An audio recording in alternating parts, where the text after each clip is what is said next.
она што е констатирано како генерален заклучок од ПРИБЕ, треба тоа да доживее што побрза примена во пракса. За сите ние во поединечни случаи да видиме дека се применува.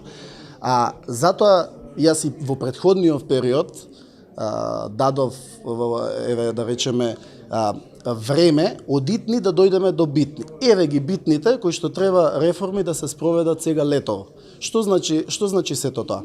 Во пракса судството, јавното обвинителство и другите органи, последиците се на долг рок од одлуките што овие органи ги носат. Како што кажавте и вие, овие сомнежи што се јавуваат при изборите, при разрешувањата, при дисциплински постапки, што ги спроведуваат овие органи, оставаат долготрајна недоверба или доверба во однос на нивната работа.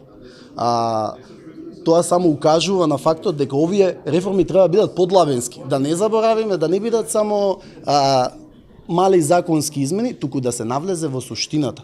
Што тоа ќе значи кога утре ќе избираме нови обвинители и суди, или што тоа значи на оние што веќе се унапредени и избрани.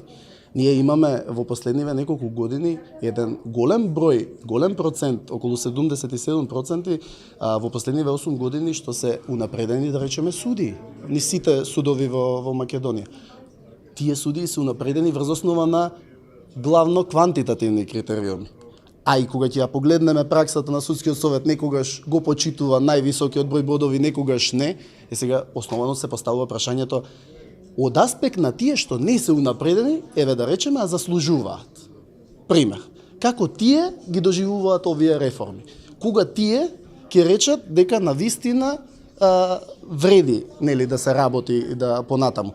А кога ќе погледнеме од аспект на граѓаните, тогаш е навистина долгорочно.